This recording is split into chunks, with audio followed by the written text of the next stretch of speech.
আজকে আমাদের আলোচ্য বিষয় হচ্ছে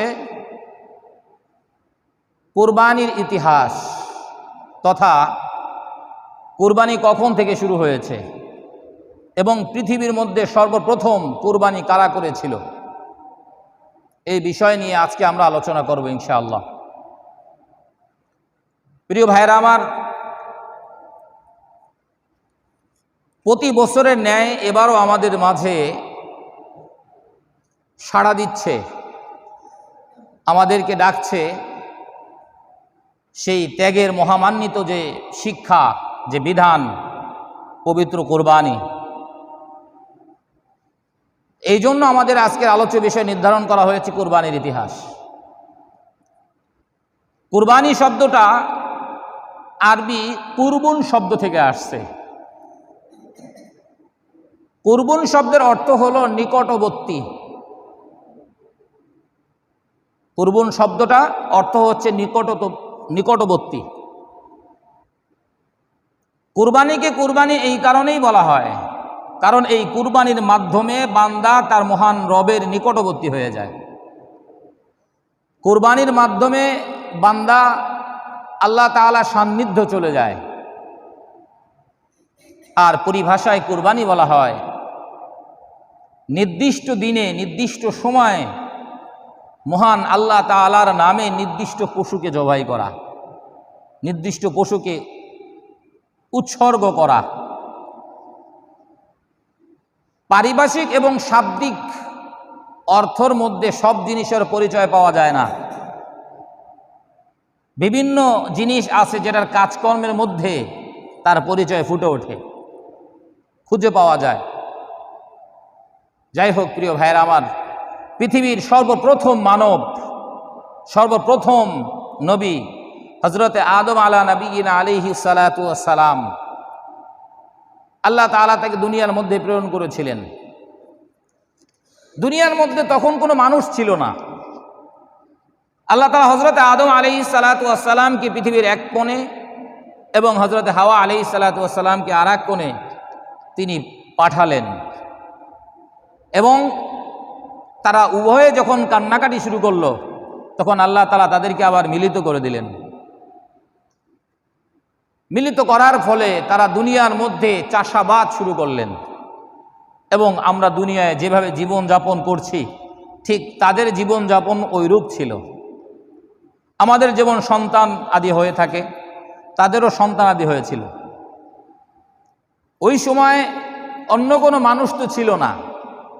আল্লাহ তাআলার ইচ্ছা, আল্লাহ তাআলার ইশারা হলো দুনিয়ার মধ্যে তিনি মানব জাতিকে আল্লাহ তাআলা সৃষ্টি করবেন এবং পুরো পৃথিবীব্যাপী এই মানব সন্তানকে, মানব সভ্যতাকে আল্লাহ তাআলা পুরো পৃথিবীব্যাপী ছড়িয়ে দিবেন। তো মানুষ জন্মগ্রহণ করার একটা মাধ্যম হচ্ছে আল্লাহ তাআলা যে হালাল পন্থা দিয়েছে, স্বামী স্ত্রী মিলনের মাধ্যমে আল্লাহ তাআলা সন্তান পৃথিবীর মধ্যে আল্লাহ তাআলা দিয়ে থাকেন। ওই সময় যেহেতু অন্য কোনো মানব ছিল না, এই জন্য আল্লাহ তাআলা একটা বিধান করে দিলেন। এই বিধানটা শুধুমাত্র কেবলমাত্র ওই সময়ের জন্যই ছিল। পরবর্তীতে কোনো নবী, কোনো মানুষের জন্য আল্লাহ তাআলা এই বিধানটিকে রাখেন নাই। ওই বিধান হযরত আদম আলাইহিস সালাতু ওয়াস সালামের সময়ই ছিল এবং ওই সময় ওটা খতম হয়ে গিয়েছে। আর সেই বিধানটি ছিল হযরত আদম আলাইহিস সালাতু ওয়াস সালামের জোড়ায় জোড়ায় সন্তান জন্মগ্রহণ করত, একটা ছেলে একটা মেয়ে। তো আল্লাহ তাআলা ঘোষণা করলেন, জোড়ায় জোড়ায় যেহেতু সন্তান জন্মগ্রহণ করবে, একটা ছেলে একটা মেয়ে, তো এক সময়ে যেই দুইটা জন্মগ্রহণ করবে ওই দুইটার সম্পর্ক থাকবে সহোদর, অর্থাৎ একজন আরেকজনের সাথে বিবাহ সম্পর্ক হারাম, অবৈধ। কিন্তু আল্লাহ তাআলা বললেন যে তার পরের জোড়া যে আসবে, তার পূর্বের জোড়ার সাথে তাদের সাথে সহোদরা কোনো সম্পর্ক থাকবে না, তাদের সাথে স্বামী স্ত্রীর বা তাদের সাথে বিবাহ সম্পর্ক বৈধ থাকবে। এটাই ছিল বিধান।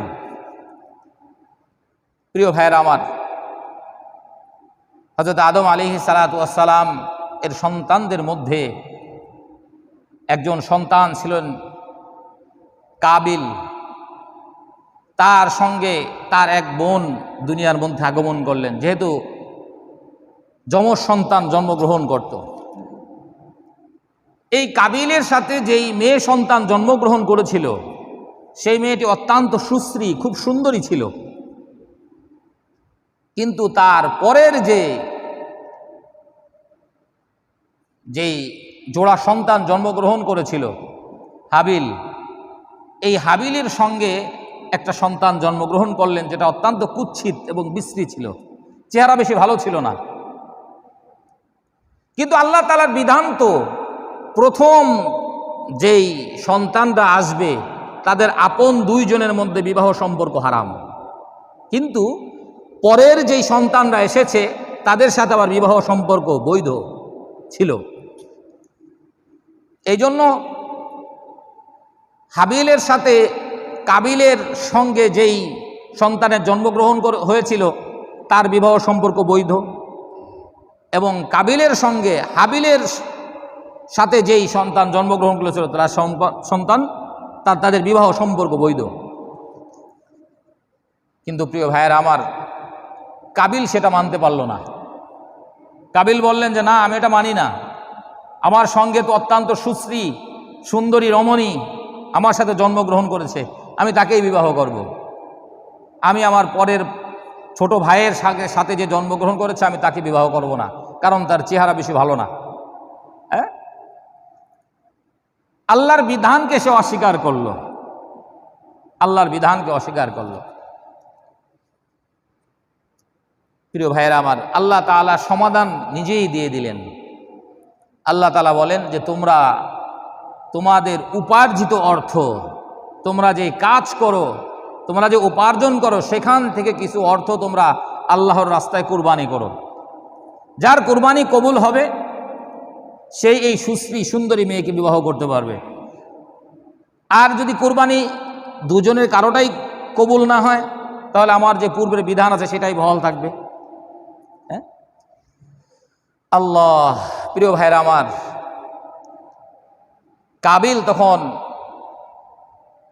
প্রথমে মানতে একটু নারাজ থাকলেও পরবর্তীতে সে মেনে নিলেন আল্লাহ তাআলার বিধান, আল্লাহর হুকুম অবাধ্যতা কিভাবে করি। কাবিল এবং হাবিল উভয় ভাই এটা মেনে নিলেন।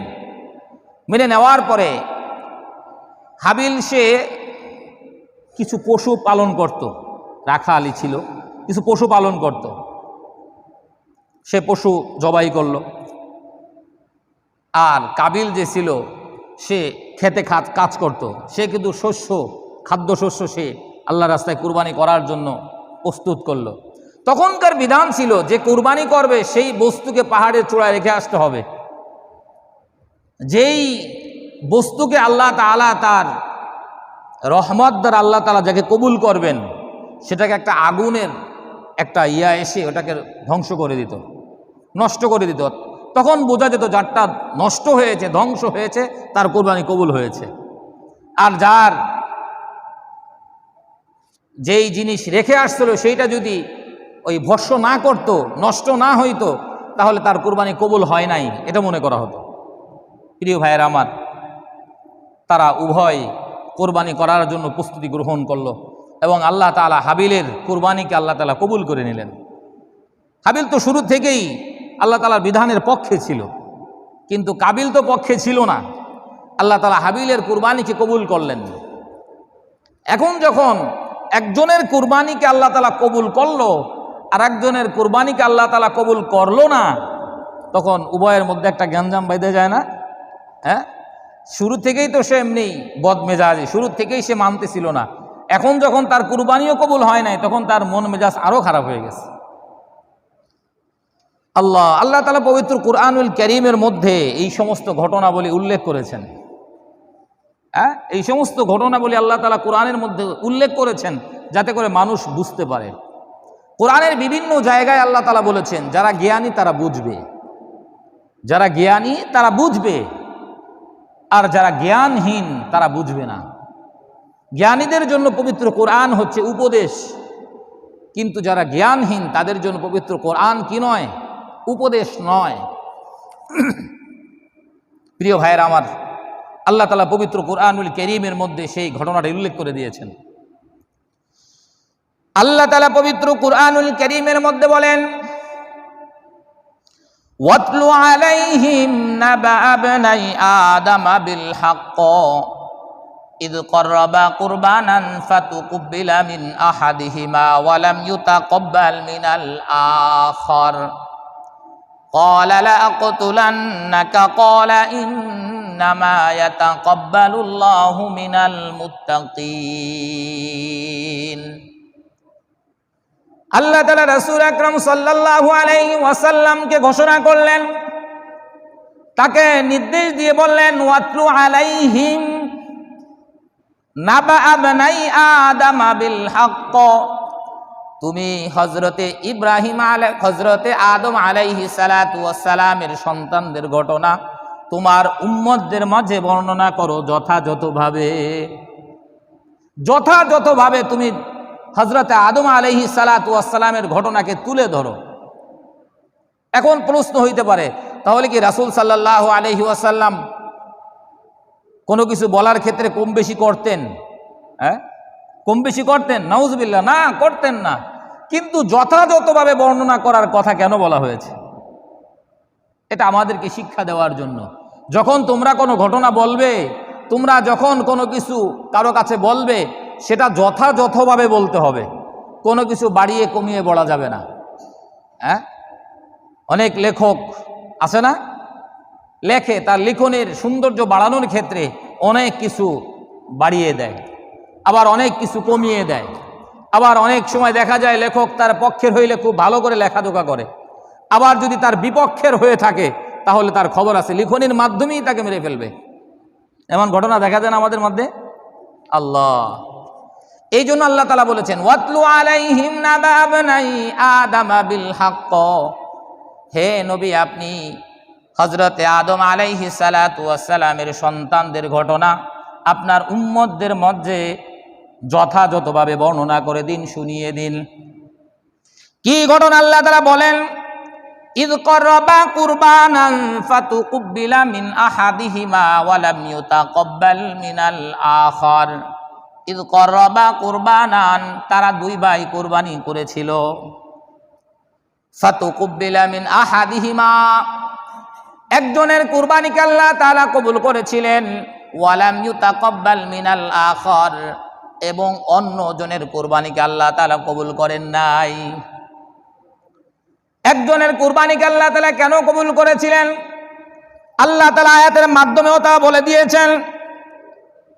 আল্লাহ তাআলা বলেন, ক্বালা লা আকতুলান্নাক, যখন এক ভাইয়ের কুরবানি কবুল হয় নাই, ওই ভাই অন্য ভাইকে অর্থাৎ হাবিলকে বলতেছিলেন, ক্বালা লা আকতুলান্নাক, আমি তোমাকে হত্যা করব। ক্বালা লা আকতুলান্নাকা, আমি তোমাকে হত্যা করব। কিন্তু হাবিল অত্যন্ত নম্র এবং ভদ্র, নরম মেজাজের ছিল। এই জন্য তিনি বললেন ইন্নামা ইয়াতাকাব্বালুল্লাহু মিনাল মুত্তাকিন, আল্লাহ তাআলা কেবল মুত্তাকিন ব্যক্তিদের কুরবানি কবুল করে থাকে। আল্লাহ তাআলা কেবল মুত্তাকি ব্যক্তি যারা আল্লাহ তাআলাকে ভয় করে, তাদের কুরবানিকে আল্লাহ তাআলা কবুল করে থাকেন। এই আয়াতের মধ্যে শিক্ষা আছে না?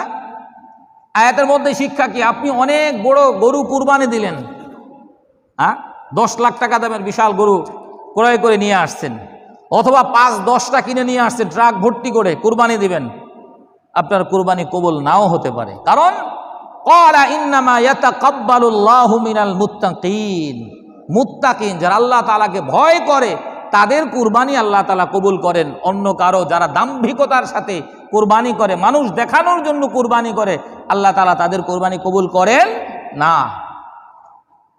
প্রিয় ভাইয়েরা আমার, এই জন্য আমরা যারা কুরবানি করব, আমাদের উচিত সর্বপ্রথম তাকওয়া অর্জন করা, আল্লাহ তাআলার ভয় ভিতরে ঢুকানো, তাকওয়া অর্জন করা, ভয় ভিতরে ঢুকানো। আর কুরবানি অর্থ কি বলেছিলাম? কুরবানির মাধ্যমে আল্লাহ তাআলার সাথে মানুষের নিবিড় সম্পর্ক তৈরি হয়। কুরবান শব্দ থেকে কুরবানি আসছে, আর কুরবান শব্দের অর্থ হলো নিকটবর্তী। কুরবানির মাধ্যমে মানব তার প্রভুর সঙ্গে, তার মাওলার সঙ্গে নিকটবর্তী হয়ে যায়। প্রিয় ভাইয়ের আমার, তারপরে তারা দুই ভাই কি করেছিল দেখেন। আল্লাহ তাআলা বলেন, লা ইন বাসাত্তা ইলাইয়া ইয়াদাকা লিতাকতুলানি মা আনা বিবাসিতি ইয়াদিয়া ইলাইকা লিআকতুলাক। হাবিল অত্যন্ত নরম মানুষ, তিনি তার ভাই কাবিলকে বললেন, তুমি আমার দিকে যদি হত্যা করার উদ্দেশ্যে এগিয়ে আসো, তোমার হাতকে যদি আমার দিকে হত্যা করার জন্য বাড়িয়ে দাও, বলে আমি আমার হাতকে তোমার দিকে হত্যা করার জন্য বাড়াবো না। কেন বাড়াবো না? আল্লাহ তাআলা বলেন, ইন্নী আখাফুল্লাহ রাব্বাল আলামিন। হাবিল বলল, কেননা আমি আল্লাহ তাআলাকে ভয় করি। আমি এই জন্যই তোমাকে হত্যা করার জন্য এগিয়ে যাব না, কারণ হচ্ছে আমি আল্লাহ তাআলাকে ভয় করি। প্রিয় ভাইয়ের আমার, পৃথিবীর মধ্যে সর্বপ্রথম হত্যার ঘটনা ঘটেছিল ওই সময়। সর্বপ্রথম হত্যার ঘটনা ওই সময় ঘটেছিল এবং পৃথিবীর বুকে সর্বপ্রথম কোরবানির ইতিহাস ওইখান থেকেই রচিত হয়েছিল। তারপর আল্লাহ তাআলা বলেন, লা ইন বাসাত্তা ইলাইয়া ইয়াদাকা লিতাকতুলানি মা আনা বিবাসিতি ইয়াদিয়া ইলাইকা লিআকতুলাক ইন্নী আখাফুল্লাহ রাব্বাল আলামিন ইন্নী উরিদু আন তাবুআ বিইসমি ওয়া ইসমিকা ফাতাকুনা মিন আসহাবিন নার ওয়া যালিকা জাযাউদ যালিমিন।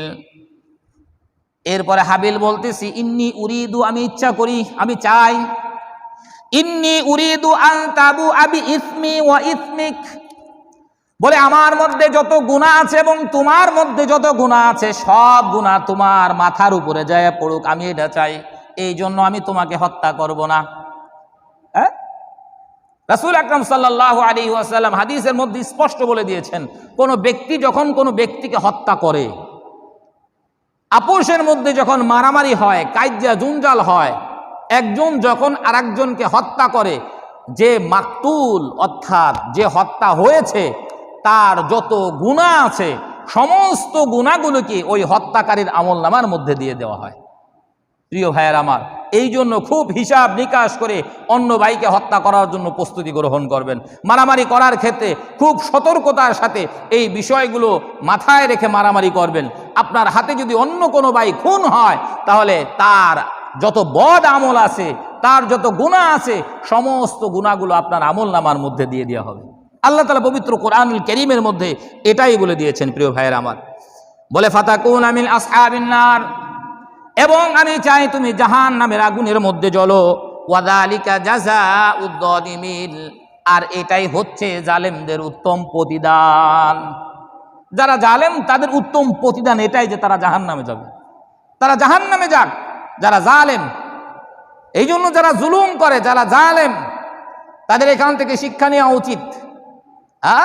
যারা জালেম, মানুষের উপরে জুলুম করে, মানুষকে ঠকায়, মানুষকে জিম্মি করে বিভিন্নভাবে, বিভিন্ন কায়দায়, কেউ রাজনৈতিকভাবে করতে পারে, কেউ ব্যবসায়িকভাবে করতে পারে, কেউ চাকরির ভিতরে করতে পারে, কেউ যদি কাউকে জুলুম করে, কারো উপরে জুলুম করে, তাহলে তার প্রতিদান হচ্ছে জাহান্নাম, তার প্রতিদান জাহান্নাম। প্রিয় ভাইয়ের আমার, এরপর আল্লাহ তাআলা পবিত্র কোরআনুল কারীমের মধ্যে তাদের দুই ভাইয়ের মধ্যে কি হয়েছিল সেই ঘটনা বর্ণনা করতে গিয়ে বলেন, ফাতাওয়াত লাহু নাফসুহু কতলা আখিহি ফাকতালাহু।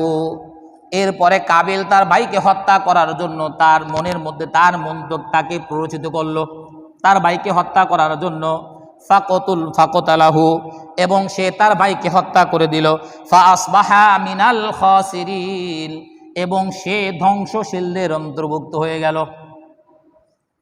এবং কাবিল যে খারাপ ছিল, যে আল্লাহ তাআলার বিধানকে মানে নাই, সে ধ্বংসশীলদের অন্তর্ভুক্ত হয়ে গেল। প্রিয় ভাইয়েরা আমার, এই জন্য আল্লাহ তাআলার বিধান যারা মানবে না, আল্লাহ তাআলার বিধানের ব্যাপারে যাদের চুলকানি আছে, আল্লাহ তাআলা তাদেরকে কি করবেন? ধ্বংসশীলদের অন্তর্ভুক্ত করে দিবেন, ধ্বংসশীলদের অন্তর্ভুক্ত করে দিবেন। প্রিয় ভাইয়েরা আমার, এই জন্য আল্লাহ তাআলার বিধানাবলীকে কোনোভাবে ছোট করে দেখার, না মানার কোনো সুযোগ নেই। এরপরে যখন কাবিল তার ভাই হাবিলকে হত্যা করলো। হত্যা করার পরে পৃথিবীর বুকে তো সবে মাত্র কেবলমাত্র এই ঘটনা ঘটেছে, অর্থাৎ কেবলই হত্যা করা হয়েছে, এর আগে কখনো পৃথিবীতে হত্যার ঘটনা ঘটে নাই। কাবিল যখন হত্যা করার পরে তার ভাইয়ের লাশ পড়ে আছে, এই লাশকে দেখার পরে তিনি চিন্তা করলেন এই লাশ এখন কি করব। হ্যাঁ, মানুষ কোনো একটা বড় ধরনের দুর্ঘটনা করে ফেলে তখন কি কর্তব্য বিমূঢ় হয়ে যায়, আরে কি করলাম, এখন আমি কি করব, এখন আমি কি করব। ওই যে কিছুদিন আগে আমাদের বাংলাদেশেই তো একজন মেজরকে হত্যা করা হয়েছিল, মেজর সিনহাকে হত্যা করেছিল একজন পুলিশের ওসি। হ্যাঁ, এরপরে সে কিংকর্তব্য বিমূঢ় কি করলো, এসপিরে ফোন দিল, সেই ফোন রেকর্ডও আমাদের মধ্যে আমরা বিভিন্নভাবে আমরা জেনেছি, তাই না? কিংকর্তব্য বিমূঢ় হয়ে যায় মানুষ, অথচ সে আমরা যেটা জেনেছি পরবর্তীতে, অথচ সে কত মানুষকে হত্যা করেছে, কোনো সমস্যা হয় নাই। কিন্তু যখন এই মেজরকে হত্যা করেছে সে কিংকর্তব্য বিমূঢ় হয়ে গেছে, আরে কি করবো এখন আমি। সে নিজের জালে নিজেই ফাঁসছে। নিজে যখন ফোন দিয়ে তার এসপিকে জানাইছে, ওই তার যে কল রেকর্ডটা এটাই কিন্তু বড় ধরনের একটা ডকুমেন্টস হয়ে দাঁড়াইছে। হ্যাঁ, যে আমরা তো গুলি করে হত্যা করে ফেলছি। আল্লাহ, মানুষ যখন বড় ধরনের গুনাহের কাজ করে ফেলে, বড় ধরনের অঘটন করে ফেলে, তখন মানুষের মধ্যে একটা মানে কিংকর্তব্য বিমূঢ় হয়ে যায়, কি করবে এখন, কি করা উচিত। আল্লাহ প্রিয় ভাইয়েরা আমার, যখন হাবিলকে হত্যা করা হলো, কাবিল তখন কিংকর্তব্য বিমূঢ় হয়ে গেলেন, হায় রে ভাইরে তো হত্যা করেছে, এখন আমি কি করব, কেমনে এই লাশকে গোপন করব, এই লাশকে কি করা উচিত তাও তো আমি জানি না। তখন তো হত্যার বিধান হয় না, এখন হত্যা করছে একজন মানুষকে, এখন এই হত্যার লাশকে কিভাবে কি করতে হয় সে তো জানে না। এরপর আল্লাহ তাআলা কুরআনুল কারীমের মধ্যে বলেন, সাবাআতাল্লাহু গুরাবান ইয়াবহাতু ফিল আরদি লিউরিয়াহু কাইফা ইওয়ারি সাওআতা আখি ক্বালা ইয়া ওয়াইলাতা আ'জাজতু আন আকুনা মিথলা হাযাল গুরাব ফাউয়ারিয়া সাওআতা আখি ফাআসবাহা মিনান নাদিমিন।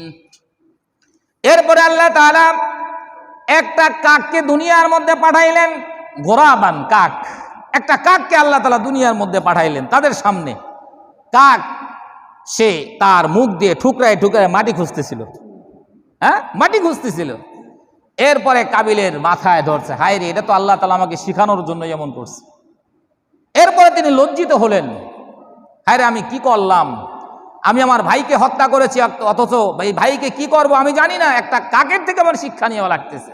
ফাসবাহা মিনান নাদিমিন, এবং সে অত্যন্ত লজ্জিত হলো। প্রিয় ভাইয়েরা আমার, এই জন্য যখন আপনি কোনো ধরনের বড় ধরনের গুনাহের কাজ করবেন, আপনি কিন্তু লজ্জিত হবেন পরবর্তীতে, কিন্তু লজ্জিত হয়ে পরবর্তীতে আর কোনো কাজ হবে না। হ্যাঁ প্রিয় ভাইয়েরা আমার, যেই কথা বলতেছিলাম, এই ছিল পবিত্র কুরবানি যে আমরা পালন করি, সেই কুরবানির প্রাথমিক ইতিহাস এটাই ছিল। এখান থেকেই একেবারে পৃথিবীর শুরু থেকে হযরত আদম আলা নবিয়িনা আলাইহিস সালাতু ওয়াস সালাম পৃথিবীর সর্বপ্রথম মানব, এবং তার ছেলে সন্তানদের মাধ্যমে এই কোরবানির বিধান চালু হয়েছে, এবং এই পৃথিবীর বুকে সর্বপ্রথম হত্যাকাণ্ড তার ছেলেদের মাধ্যমেই হয়েছে।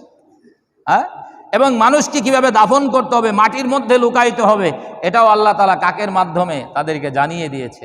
প্রিয় ভাইয়েরা আমার, সময় যেহেতু কম, ইনশাল্লাহ আমরা সামনের জুমায় আরো বিশদ কুরবানি নিয়ে আলোচনা করব, কুরবানির বিধান নিয়ে আমরা আলোচনা করব।